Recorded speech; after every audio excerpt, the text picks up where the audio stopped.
جب آدمی اللہ اکبر کر کے کھڑا ہوتا ہے تو اللہ رب العزت کی کریم ذات انسان کے سامنے ایسے آ کے کھڑی ہو جاتی ہے، اور ایک فرشتہ ادھر کھڑا ہو کے انسان کو کان میں کہتا ہے اگر تو اس وقت دیکھ لے کہ تیرے سامنے کون سی ذات کھڑی ہے تو قیامت تک تو سلام نہ پھیرے،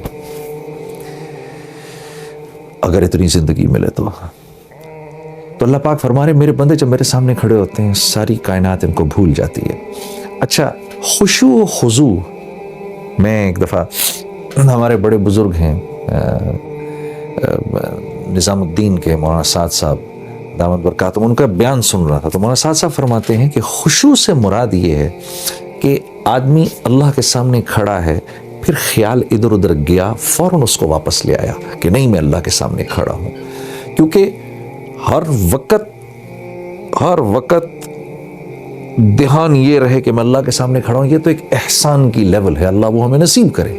لیکن اگر فرض کریں وہ لیول نہیں مل رہی کہ اللہ کے نبی کا ارشاد ہے نا کہ اللہ کے سامنے اللہ کی عبادت ایسے کرو، نماز ایسے پڑھو اللہ کے سامنے جیسے اللہ کو دیکھ رہے ہو، اگر یہ نہیں کر سکتے تو کم از کم اتنا کرو کہ جیسے اللہ رب العزت تمہیں دیکھ رہے ہیں۔ تو میں مولانا سعد صاحب کا ایک بیان سن رہا، اس میں مولانا فرما رہے کہ خشوع اور خضوع سے مراد کیا ہوئی کہ اللہ کے سامنے کھڑے اور دھیان ادھر ادھر گیا، فوراً دھیان کو واپس لے آئے کہ نہیں میں اللہ کے سامنے کھڑا ہوں، تو اپنے آپ کو مرکوز کر دیا۔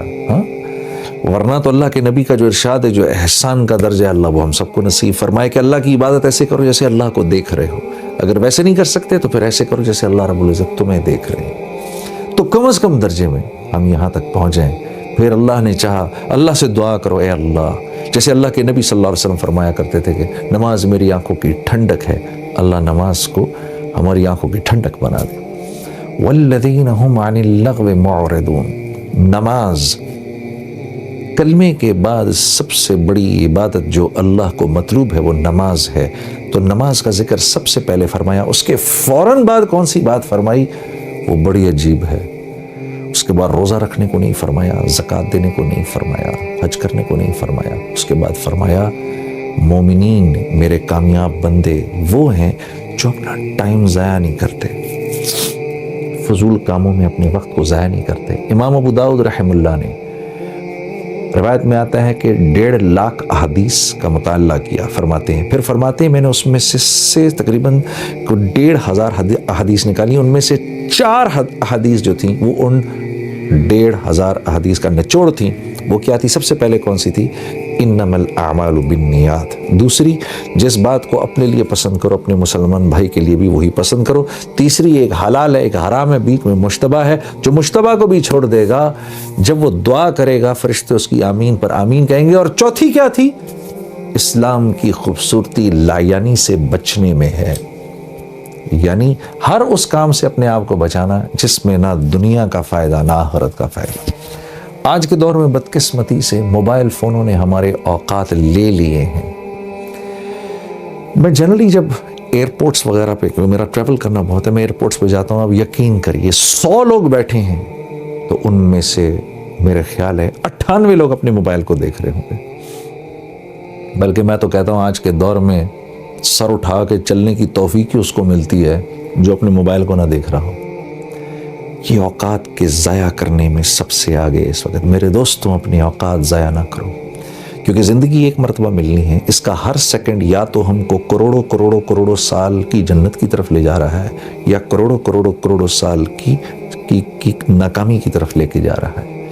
اور ان ربک لبالمرصاد، ہاں اللہ رب العزت دیکھ رہے ہیں ایک ایک لمحہ ہمارا، اور یہ زندگی اتنی تھوڑی ہے جیسے برف ہے نا، پگھل رہی ہے، اس نے پگھل جانا ہے، کتنا ہی بڑا بھی برف کا تودہ کیوں نہ ہو یہ پگھل جاتا ہے۔ تو اللہ رب العزت کامیاب لوگوں کی جو دوسری صفت بیان فرما رہے ہیں وہ یہ کہ وہ اپنے اوقات ضائع نہیں کرتے، اور کامیاب لوگوں کی جو ایک صفت سب میں مشترک ہے کامیاب لوگوں کی، وہ کیا ہے؟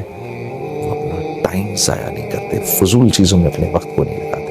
والذین هم للزکاة فاعلون، مولانا اشرف علی تھانوی صاحب فرماتے ہیں کہ اس آیت سے مراد یہ ہے کہ یہ لوگ اپنے مال کو خرچ کرتے ہیں، اور جب مال کو خرچ کرتے ہیں تو اس طرح خرچ کرتے ہیں کہ اس سے اپنی ذات کا تزکیہ ہو، اپنی ذات کا تزکیہ کرتے ہیں مال کو خرچ کر کے۔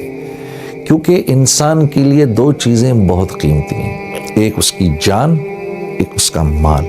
یہ دو چیزیں وہ وہاں لگائے گا جہاں اس کو بہت ضروری سمجھے گا، اور مال سے کیونکہ ایک فطری محبت بھی ہے، جان سے فطری محبت بھی ہے، تو اپنا مال کسی کو دیتے ہوئے اس کو تکلیف ہوتی ہے اندر۔ اور اسی لیے اللہ رب العزت نے ایک جگہ اور قرآن میں فرمایا ان اللہ اشترى من المؤمنین انفسهم واموالهم بان لهم الجنہ، کہ اللہ نے مومنین کی جان اور مال خرید لیے ہیں، کس چیز کے عوض؟ اپنی بہترین تخلیق جنت کے عوض۔ تو صرف جان ہی نہیں مانگی، مال بھی مانگا ہے، کیونکہ یہ دونوں چیزیں انسان کو پسند ہیں۔ اسی لیے ہمارے یہاں اسی لیے تو یہ بات چلتی ہے کہ چمڑی جائے دمڑی نہ جائے۔ ہاں، یہ ایسے ہی نہیں، یہ سننے میں مذاق لگتا ہے لیکن ایک بہت بڑی حقیقت ہے۔ تو عزیز دوستو، اللہ نے جو تیسری صفت اپنے کامیاب بندوں کی فرمائی وہ یہ کہ وہ جہاں اپنے مال کو اپنے پر خرچ کرتے ہیں وہاں اوروں پر بھی خرچ کرتے ہیں۔ یہ بھی دیکھنا ہے کہ اس پیسے کے اندر میرے اقربا کا حصہ ہے، یہ بھی دیکھنا ہے کہ اس پیسے میں میرے ہمسایوں کا بھی حصہ ہے، یہ بھی دیکھنا ہے کہ اس مال میں میرے دوستوں کا بھی حصہ ہے، یہ بھی دیکھنا ہے کہ اس مال کے اندر غربا کا حصہ ہے، مساکین کا حصہ ہے، اس میں یتامہ کا حصہ ہے۔ جو اپنے مال کو 6 طرح سے خرچ کرے گا، اللہ رب العزت اس کو وہاں سے دیں گے جہاں سے وہ گمان بھی نہیں کر سکتا۔ اپنے اوپر، عزیز و اقربا پر، والدین پر، جو غربا ہیں ان پر، جن کی گردنیں پھنسی ہیں ان پر، اور اللہ کے راستے میں۔ جو اپنے مال کو اس 6 طرح سے خرچ کرے گا، اللہ رب العزت اس کو وہاں سے رزق دیں گے جہاں سے وہ تصور بھی نہیں کر سکتا۔ والذین هم لفروجہم حافظون، اور وہ حیا کے پیکر ہوتے ہیں، بے حیائی کی کسی کام کو نہیں کرتے، ان کی آنکھ ادھر ادھر نہیں پھرتی، ان کے کان فضول بکواس نہیں سنتے، ان کی زبان سے کوئی بے حیائی کا جملہ نہیں نکلتا، ان کا دماغ کوئی بے حیائی کی بات نہیں سوچتا۔ کوئی نامحرم سامنے آئے، اسی وقت آپ نے نظریں جھکا لیں، اللہ کے نبی صلی اللہ علیہ وسلم کے ارشاد کے مطابق اسی لمحے تیرے پچھلے سارے گناہ معاف ہو جائیں گے۔ ہاں، اور اللہ رب العزت ایمان کی ایسی حلاوت نصیب فرمائے گا دل کے اندر کہ جب آپ نماز میں کھڑے ہوں گے تو اس حلاوت کو محسوس کریں گے۔ دل کو 4 راستے جاتے ہیں، نظر سے، کان سے، زبان سے اور دماغ سے۔ یہ 4 پائپ لائنیں دل کے اندر جا رہی ہیں۔ ان میں سے کسی ایک پائپ لائن کے اندر گندا پانی گیا تو سارے دل کے اندر گند اور بدبو اور تعفن پھیل جائے گا۔ پھر یہ جب نماز میں تو دل ہی نہیں لگے گا، قرآن دیکھنے کو تو دل ہی نہیں لگے گا، اللہ کی بات سننے کو تو دل ہی نہیں لگے گا، سچ بولنے کو دل ہی نہیں کرے گا تو یعنی وہ کوئی ایسا کام نہیں کرے گا جس پر دل پر بوجھ آئے، وہ کوئی ایسا کام نہیں کرے گا جس پر نفس پر بوجھ آئے۔ ہاں، اگر جھوٹ بولنے سے نفس پر بوجھ آ رہا ہے تو بول دے گا، نماز پڑھنے سے نفس پر بوجھ آ رہا ہے نماز چھوڑ دے گا، کیونکہ 4 لائنوں میں سے ایک لائن سے گندا پانی جا رہا ہے، دل اندر سے گندا ہے۔ جب دل منور ہوتا ہے، صاف ستھرا ہو جاتا ہے، تو پھر بے حیائی کا کوئی کام نہیں کیا جاتا۔ میرے دوستوں، اللہ رب العزت مومنین کی یہ تعریف فرما رہے ہیں کہ یہ اپنی شرمگاہوں کی حفاظت کرتے ہیں۔ ہاں، اللہ نے جن کے ساتھ اجازت دی ہے، اپنی بیوی کے ساتھ اللہ رب العزت نے اجازت دی ہے، تو اس میں کوئی پکڑ تکڑ نہیں ہے، کوئی ایسی بات نہیں ہے، لیکن اس کے علاوہ یہ کوئی بے حیائی کا کام نہیں کرتے۔ والذین هم لاماناتہم وعہدہم راعون۔ اب ذرا مشکل ہوتی جا رہی ہے بات، پرچہ تھوڑا مشکل ہے، ڈیفیکلٹ کوشچنز آگے آ گئے ہیں۔ والذین هم لاماناتہم وعہدہم راعون، جب کوئی امانت ان کو دی جاتی ہے وہ اس امانت میں خیانت نہیں کرتے۔ مثال کے طور پہ کوئی ذمہ داری آپ کو دی گئی ہے، آپ کسی علاقے کے میئر ہیں، یا آپ کو کسی علاقے کے ناظم ہیں، یا آپ کو کسی علاقے کے منسٹر ہیں، آپ کو پیسہ دیا گیا ہے کہ یہ پیسہ یہاں خرچ ہوگا، اس کی ایک ایک پائی آپ نے وہاں خرچ کی، اس کو امانت سمجھا۔ جب لوگ امانتوں کو ہڑپ کرنے لگیں گے تو پھر ایسی ایسی آفات اور آندھیاں آئیں گی میرے عزیز دوستو، یہ میں نہیں کہہ رہا، یہ اللہ کے نبی کا ارشاد ہے۔ ہاں، پھر جس قوم میں امانت ہڑپ کی جاتی ہے وہ قوم اس کے دشمنوں کے حوالے کر دی جاتی ہے، جو ان کے گھروں میں گھس کے ان کے مالوں کو لوٹتے ہیں۔